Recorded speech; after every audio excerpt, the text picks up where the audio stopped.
नमस्कार। मैं उपेंद्र कश्यप और आप देख रहे हैं फोर्थ व्यूज। आज बात कर रहे हैं कि बिहार हो या देश के कई हिस्से ऐसे हैं जहां दलित महापुरुषों की प्रतिमाएं तोड़ने की घटनाएं लगातार हो रही हैं। और खासकर जब बिहार में चुनाव का माहौल है। अक्टूबर नवंबर में बिहार विधानसभा 2025 के लिए मतदान होना है। ऐसे में लगातार दलित महापुरुषों की प्रतिमाएं तोड़ने की घटनाएं हो रही हैं। बिहार के औरंगाबाद जिला में ही अगर देखें तो एक बार पद्म विभूषित रामविलास बाबू की प्रतिमा तोड़ दी गई। उसका बवाल थमा भी नहीं था कि संत रविदास की एक जगह प्रतिमा तोड़ दी गई। रोहतास जिले में दलित नायकों की प्रतिमाएं तोड़ी गई। इस तरह की घटनाएं हो क्यों रही हैं? आखिर दलितों की प्रतिमाओं से किसे एलर्जी है, किसे घृणा है? और दूसरा पक्ष यह भी है कि कई जगह प्रतिमाएं जब तोड़ने की घटनाएं हुई तो वहां एक कोण यह भी आया कि तोड़ने वाले भी दलित ही हैं। ये और बात है कि वो दूसरी जाति से हैं। तो इस तरह की घटनाएं लगातार हो रही हैं। और भीम आर्मी को ले लें या दलित चिंतकों और दलित राजनीति करने वाले नेताओं की बात कर लें, वे लोग तमाम तरह की घटनाओं के लिए सवर्णों के अहम को दोष देते हैं। खासकर ब्राह्मणवाद को दोष देते हैं, सामंतवाद को दोष देते हैं। लेकिन कुछ मूर्तियां तो ऐसी जगह तोड़ी गई कि तोड़ने वाला भी दलित समुदाय का ही है। और मूर्ति मानने वाली जो जाति है, उस महामानव की जो जाति है, उस जाति के लोगों ने भी मूर्तियां तोड़ी। तो आखिर प्रवृत्ति क्या है, यही जानने का हम आज प्रयास कर रहे हैं। और हमारे साथ हैं दलित चिंतक मनीष चांद जी दिल्ली से। मनीष भाई, कोई तो वजह होगी, आखिर इसे कैसे देखा जाए? प्रतिमाएं तोड़ने की जो बात है, प्रतिमाएं गढ़ी गई है पावर एसर्शन के लिए। जैसे है कि बाबा साहब की जब प्रतिमा गढ़ी गई, बाबा साहब तो पहले इतने फेमस नहीं थे, लेकिन गैर सरकारी तौर पे जितनी मूर्तियां बनी है उसमें सबसे ज्यादा अगर किसी की बनी है तो बाबा साहब की बनी है। सबसे ज्यादा सरकारी तौर पर, गैर सरकारी तौर पे। अगर गैर सरकारी तौर पे कोई जयंती भी मनाई जाती है, चाहे उत्सव मनाया जाता है, तो बाबा साहब के नाम पे ज्यादा मनाई जाती है। और सरकारी तौर पे तो जितनी मनाई जाती है, जिनकी मनाई जाती है, सब लोग जानता है। तो ये एक पावर एसर्शन है दलितों का, बाबा साहब। और ये पावर एसर्शन जो है, जिसको इस पावर से डिग्रेडेशन, मतलब एक होता है कि हमारे पास पावर था, ये ट्रांसफर हो रहा है किसी और को, तो उसको चिढ़ होती है। तो वो सोचता है कि इसको वेंडलाइज करके इनकी जो अस्मिता है उस पर चोट करके इनको नुकसान पहुंचाता है। डायरेक्टली तो नुकसान नहीं पहुंचा सकता है, क्योंकि हमने अभी बिहार में जो भी संघर्ष हुए, जैसे नक्सलिज्म का ही संघर्ष है, तो आपने भी अपने क्षेत्र में देखा है, मैंने भी अपने क्षेत्र में देखा है। चाहे रणबीर सेना हो, चाहे माले हो, ये अंडरग्राउंड लड़ाइयां थी, आमने सामने की लड़ाई नहीं थी। कल को मास मैस्केयर करने वाला, मास नरसंहार करने वाला आपके साथ चाय बैठ के पी रहा, आप जान भी रहे हैं, लेकिन आमने सामने कोई लड़ने नहीं आया। लेकिन वो अब क्या हो गई है कि वो तो खत्म हो गई चीजें, लेकिन उसकी वीरता का गुणगान दोनों करते हैं। दोनों पक्ष करता है कि हम वीर थे तो हम वीर थे, लेकिन उसमें वीर कोई नहीं था। एक छद्म युद्ध था। जैसे रात को मैंने हमला किया आप पे, आप निहत्थे हैं, मैंने मार दिया। उसने हमला किया, एक निहत्था आदमी को पकड़ा, मार दिया। वो वीरता थोड़े हुई, वीरता तो वो तो जमाने के है। तो ये एक अस्मिता पर एक लड़ाई है। अब जैसे मान लीजिए कि अलग अलग घटनाएं हैं। जो औरंगाबाद में रामविलास की मूर्ति की तोड़ने की बात हुई, उसमें तो पता नहीं चल पाया कि किन्होंने किस वजह से तोड़ा। सब चीज हिडन है, लेकिन एक होता है कि सस्पिशन है कि चलो भाई, ये रामविलास से किसको चिढ़ हो गया। ऐसे बताओ, रामविलास तो उस धारा में चले गए थे जिस धारा का वर्चस्व स्थापित करना चाहता है स्वर्णवर्ग। तो उसको रामविलास से क्या एलर्जी हो सकती है? रामविलास उसको कौन सा तकलीफ दे रहे हैं भाई? और यह भी कहा जाता है कि रामविलास के पुत्र जो है चिराग, हनुमान, पूरी तरह भाजपाई है, मोटा मोटा बद्धी हाथों में बांधते हैं। तो उनसे सवर्णों को या वर्णवादियों को क्या चिढ़ हो सकती है कि उन्होंने मूर्ति तोड़ा? उनको कोई समस्या नहीं थी। अंबेडकर से तो एक बार है कि उन्होंने बुद्धिज्म अपनाया, बड़ी बड़ी मोटी किताबें लिखी। उनके पढ़ने के बाद में एक आपको एक ज्ञान होता है और आप उन चीजों पे हमला करते हैं जो आपके छोटे होने चाहे मतलब आपके गुलाम होने का बायस्ड है, मतलब कि उसी के चलते आपको माना जाता है कि उसी के प्रभुत्व के वजह से ही आप छोटी जाति में गिने जाते हैं, तो उसको चुनौती देती है। तो उनका तो एक बात है कि उनको आप वेंडलाइज कर रहे हैं, उनको नकार रहे हैं, उनकी एक पावरफुल पोजीशन को आप डिसइंटीग्रेट कर रहे हैं, तो समझ में आता है। लेकिन रामविलास ने आपको क्या कर दिया भाई? रामविलास तो आपको नहीं कर रहे हैं ना, और रामविलास अब जीवित भी नहीं है। माननीय रामविलास जी पद्म श्री तो खुद मोदी जी दिए, तो उनको एक्सेप्ट करने के बजाय उसको डिसइंटीग्रेट करने में वर्णवादियों को क्या तकलीफ, मतलब क्या लाभ है, ये बात समझ में नहीं आई। लेकिन वहां भी देखिएगा, वहां भी है जो भाषण देने वाले, आप ही के चैनल पे मैंने देखा, जो भाषण देने वाले लोग गए वो कह रहे हैं कि भाई हम तो बहुत मतलब इससे व्यथित हैं, ये है वो है। कोई ये समझने की कोशिश नहीं है कि भाई ये नया प्रचलन कैसे चल रहा है। ये नया प्रचलन तो नहीं होना चाहिए ना कि रामविलास की मूर्ति क्यों टूट रहा है भाई। दूसरी बात है, दूसरी घटना है, एक है अमृतसर में एक दलित युवक ही बाबा साहब अंबेडकर की मूर्ति को खंडित करता है। पूरे देश में पूरा बवाल हो गया, और एक रात के बाद खुलासा हुआ, मतलब कुछ घंटों के बाद ही खुलासा हुआ कि तोड़ने वाला लड़का जो है दलित है, और उसके परिवार वालों को पता नहीं, कुछ ने को कहा कि मानसिक विक्षिप्त है, कुछ ने कहा कि ये है, कुछ ने कहा वो क्या है, लेकिन लड़का पढ़ा लिखा है, मिडिल क्लास का है, उसने जाकर के मूर्ति तोड़ा, ये भी सोचनीय है। तीसरी घटना आप जो अपने यहाँ बता रहे हैं कि ये आप ही के जिला में हुआ है, संत रविदास की प्रतिमा तोड़ दी गई औरंगाबाद में।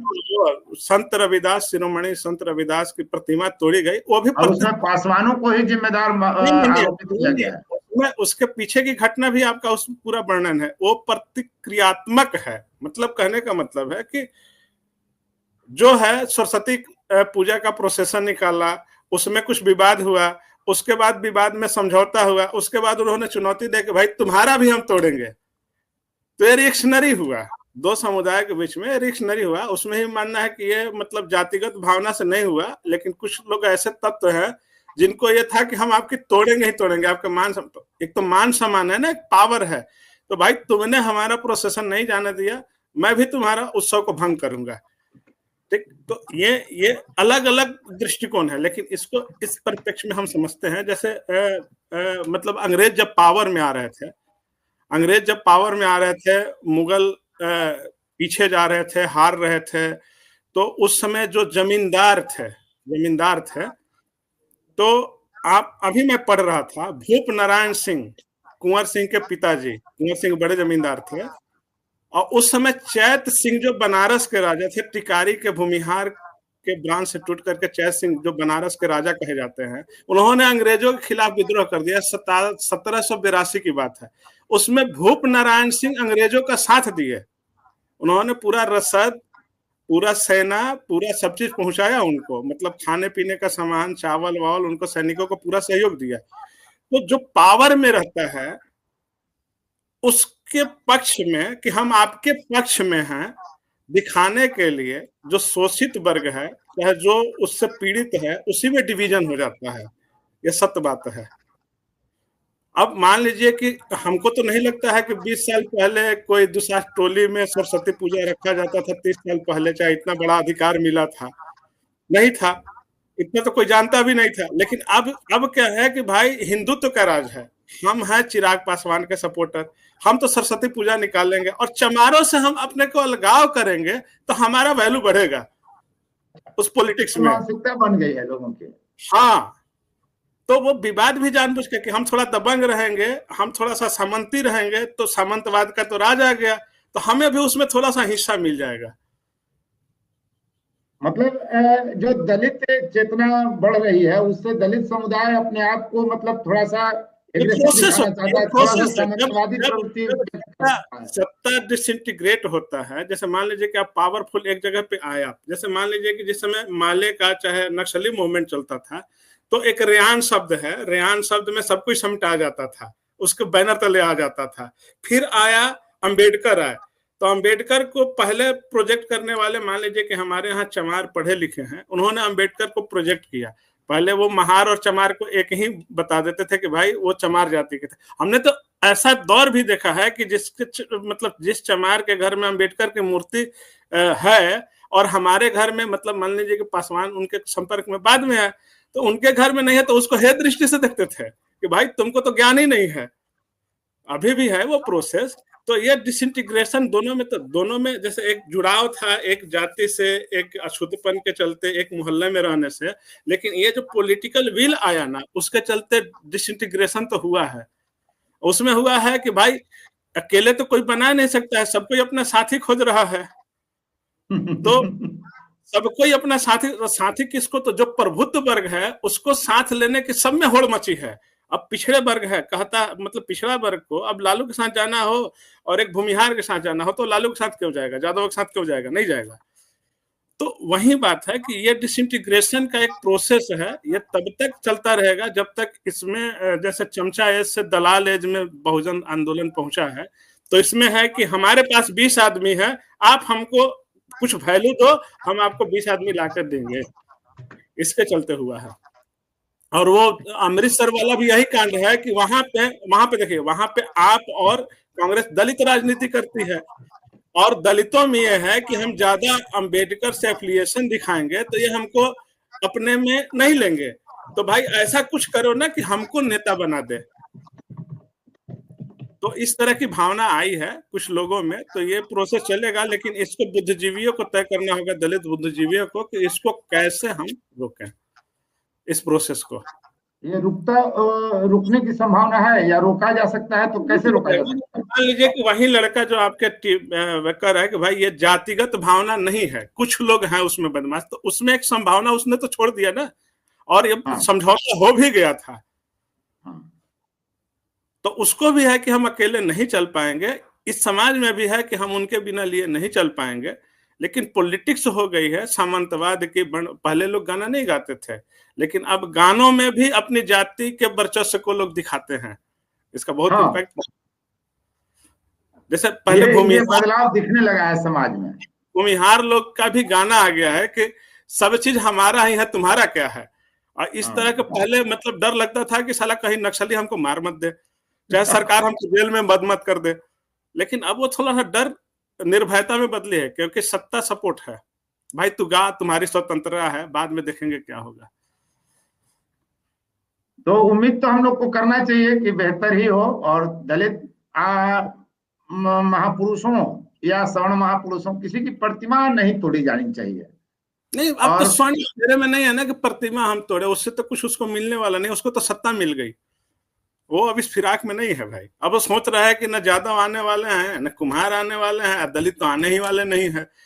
10-20 साल तो उसकी सत्ता में है, तो वो प्रतिमा तोड़ने, तो प्रतिमा वो तब तोड़ेगा जब उसे लगेगा कि हमारी हाथ से सत्ता छिन रही है। जैसे बीएसपी का जब उभार हुआ यूपी में, तो बिहार में नरसंहार हुआ, क्योंकि लोगों में डर बैठ गया कि अरे यही तो सत्ता में आ जाएंगे। अच्छा, ये भी एक एंगल है। हाँ, देखिएगा जैसे ही बीएसपी का उभार हुआ, मुलायम सिंह सपा बसपा की सरकार बनी, यहाँ पे लाइन लग गई नरसंहारों की दोनों तरफ से। और जब नीतीश कुमार आए और कोऑर्डिनेशन का काम किया, बैकवर्ड शेड्यूल कास्ट और अपर कास्ट को एक साथ ला करके शासन करना सिखाया, तो थोड़ा नॉर्मलाइज हुआ। नहीं भाई, सब लोग मिलजुल के रहेगा, अब हम लोग को कोई खदेड़ेगा नहीं, हमारे ऊपर कोई शासन नहीं करेगा, ये दिमाग में बैठा। अब मोदी जी आए तो वो लेके भावना यार हमारे पास ही सब कुछ है, तो ये भावना आ गई, हमको राजनीति करना है, सबको मिला के चलना है और इन लोगों को पीछे धकेल देना है, तो ये भावना आ गई है। चलिए, हम लोग उम्मीद ही कर सकते हैं कि बेहतर हो, प्रतिमाएं तोड़ने की घटनाएं न हो। चुनावी वर्ष है, स्वाभाविक है कि सामाजिक ताने बाने को चोट पहुंचाने वाली कई घटनाएं बिहार में हो सकती हैं। राजनीति है और सब कोई राजनीति कर रहा है, चाहे वो गांव के स्तर पर हो, टोले के स्तर पर हो, चाहे प्रदेश और देश के स्तर पर। मतलब एक छोटी सी घटना कब चिंगारी बन जाए पता नहीं, लेकिन नीतीश कुमार के शासन में थोड़ा सा प्रशासन ठीक है, तो ऐसी घटनाओं पर रोक लग जाती है। इसलिए घटनाओं पर विराम लगना चाहिए, किसी की भावनाएं आहत नहीं की जानी चाहिए, चाहे कोई भी समुदाय हो, कोई भी वर्ग हो। बहुत बहुत धन्यवाद मनीष भाई। जी, धन्यवाद आपका भी समय हमारे से लेने के लिए, और आपके चैनल इसी तरह प्रगति करते रहे, हम लोग आते रहेंगे आपसे विचार। फोर्थ व्यूज, चौथा विचार, बाकी